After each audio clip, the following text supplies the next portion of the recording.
C'est le 18e dimanche du temps ordinaire dans l'année A et l'évangile selon saint Matthieu nous propose la multiplication des pains. La difficulté qu'éprouvait Jésus ne s'était pas différente de celle que rencontraient les prophètes venus avant lui. Cependant, elle témoignait combien Jésus était un homme comme tout homme sur cette terre.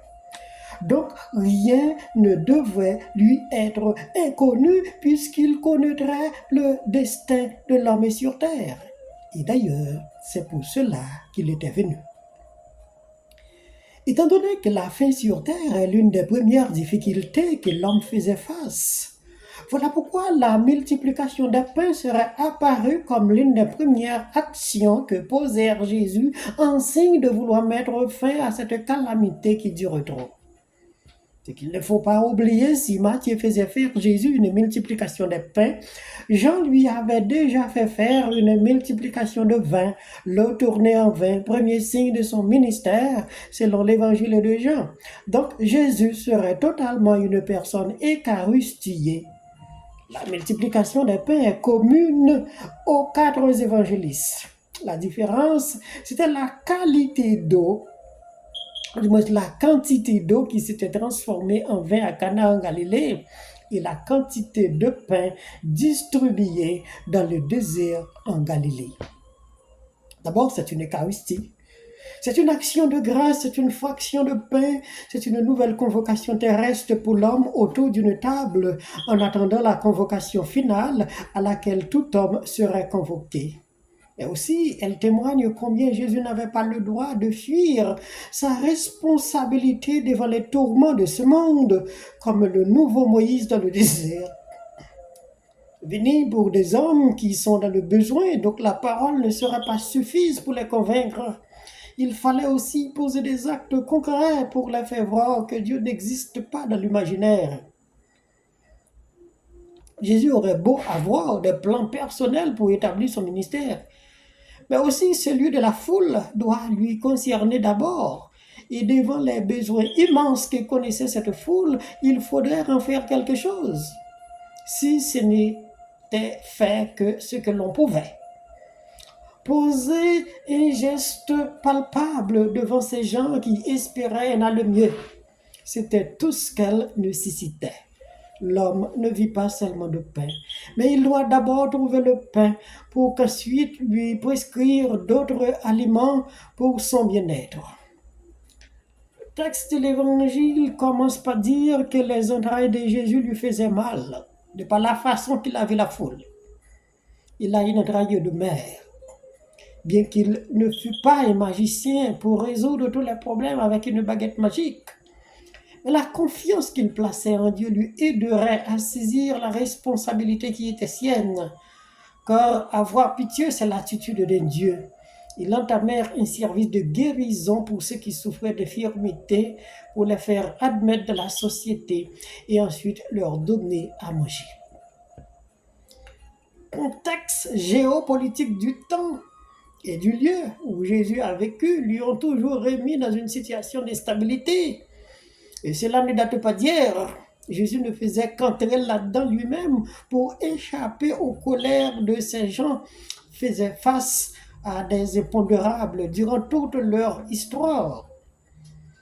D'ailleurs, le texte de l'Évangile font un palmarès combien de fois Jésus a dû s'enfuir lui-même. Normalement, cela faisait partie de la réalité de l'incarnation, dans un élan de solidarité avec les gens de son milieu. Dieu dans notre besoin, Dieu dans notre histoire. Dès qu'on citait le nom de Jésus, on aurait pu comprendre que celui-ci vivait dans une sorte de divinité bienheureuse. Mais il avait choisi de faire comme tout le monde.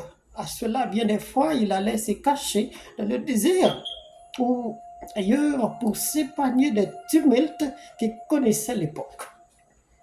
Nous aussi, parfois, nous sommes obligés de fuir des situations tendues si nous voulons garder un caractère privé de notre existence pour laisser loin derrière nous des tintements de ce monde. Quant à Jésus, il se rendait pour beaucoup de raisons. Il se retirait, pas seulement pour la politique du temps, mais aussi pour prendre congé de la foule elle-même et pour entrer en relation avec Dieu son Père. Néanmoins, parfois la foule arrivait à lui dénicher dans son lieu de fuite, ce qu'il était très bien imbu en connaissant combien cette foule cherchait un soulagement dans son périple. Et comme nous, Jésus connaissait les contraintes de tous les jours qu'on aurait fait face, ce qu'on n'avait pas prévu, les dérangements du temps, ce qui bouleverse les calendriers et les décisions à prendre à la dernière minute, enfin tout ce qu'on vient de décrire plus haut, les impondérables de la vie, ce que Saint Paul appelle lui-même dans sa lettre aux Philippiens, dessein insondable de Dieu. Être solidaire avec les autres dans ce qu'ils vivent, c'est aussi avoir de la miséricorde de leur sort.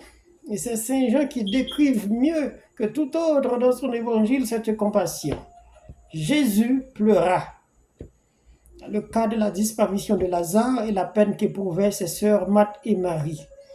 Voilà pourquoi nous ne cessons de lui demander d'avoir pitié de nous quand nous traversons les bouillards et les doutes, la maladie et la mort implacable. Quand vient le soir du dernier souper, c'était directement dans ce temps difficile qu'il leur a donné à manger le pain multiplié pour faire mémoire de cet instigateur qui leur a inventé ce mémorial. C'était l'anticipation de l'Eucharistie. Action de grâce. Rendre grâce pour ce pain venu du ciel, comme celui que nos ancêtres les Hébreux ont reçu pour cheminer vers le Dieu de leur espérance, qui soutenait encore leurs marches, qui éclairèrent les routes comme une nourriture et une lanterne de la nuit, dit Jean l'évangéliste. La solution que proposait Jésus au conseil que lui avaient prodigué ses disciples pour envoyer la foule dans le village, dans le but de se procurer une nourriture, non seulement pour les vendre, lui, il les prodiguait une nourriture pour le désert, pour la nuit, pour la marche, en vue de se préparer une autre nourriture, celle que le prophète Isaïe disait qu'on donnerait sur la montagne de Dieu. La solution qu'a donnée Jésus aux besoins de la foule fut aussi spontanée que la proposition des disciples. Voilà le mystère en qui découle derrière ce repas. Une nourriture matérielle qui soulève en elle une envie pour le repas du ciel. Jésus avait compris que la foule n'était faim que pour une nourriture bien plus qu'extraordinaire, ou du moins pour un pain qui n'était pas fait des mains d'hommes ou des mains humaines. Mais elle portait en elle une faim de Dieu, faim de l'absolu, faim de la puissance de Jésus lui-même, faim de sa compassion et de sa miséricorde. Ce qu'elle n'avait pas besoin d'aller acheter ailleurs, puisqu'il était déjà en possession du vrai pain, celui venant du ciel. C'est Pierre qui ajoute: « À qui irions-nous, Seigneur, car tu as la vie, les paroles de la vie éternelle ?» On ne peut les demander de trouver autre alternative si elle était déjà en compagnie de Jésus. Faites en sorte de leur procurer quelque chose pour qu'elles mangent par elles-mêmes. Si la manne donnée dans le désert du Sinaï était en même temps matérielle que spirituelle, le pain mangé dans le désert de Galilée avait une même attribution. Aucun autre Dieu n'était aussi efficace que celui de Jésus, ou Jésus lui-même. Donc, comme dit Pierre, où est-ce que nous pourrions aller, car tu as la parole de la vie qui sauve? Cette parole, c'est dans le pain de la multiplication qu'il a fait prendre le goût du ciel. Dieu prend toujours le devant quand l'initiative a été prise pour récompenser les efforts humains. Avec seulement quelques pains et poissons venant du travail des hommes, Jésus prenait l'initiative de nourrir une foule et Dieu était déjà là pour les multiplier au profit des nombres des hommes présents sur le site. C'est la charité inventive de Jésus fait quelque chose pour soulager le besoin des autres. Néanmoins, la foule trouvait une sorte de consolation en Jésus qu'on en traduisait plus tard que l'homme ne vit pas seulement de pain, de toute parole issue de la bouche de Dieu. Donnez-leur à manger vous-même. Apportez-les-moi ce que vous en avez. Nous ne sommes plus dans le désert du Sinaï. L'homme doit travailler désormais pour procurer son pain. Jésus demande à ce qu'ils prennent une résolution locale et sur place pour endiguer une crise. À partir d'une réalité visible, il fait apparaître une réalité invisible en se servant du pain des disciples, leurs travaux et leurs investissements. Il leur multiplie et fait manifester la bonté et la compassion de Dieu pour l'humanité, représentée par ces pauvres gens qu'était la foule. Le pain de l'homme, c'est-à-dire son effort et l'initiative de Dieu se rencontrent dans un élan dynamique pour rassasier un peuple dans le besoin. L'œuvre de Dieu est lumière. Dans une anticipation, tous les rites du dernier repas ont été ponctués sur le pain pour la multiplication et les disciples ont administré la distribution tout comme nous possédions pour l'Eucharistie.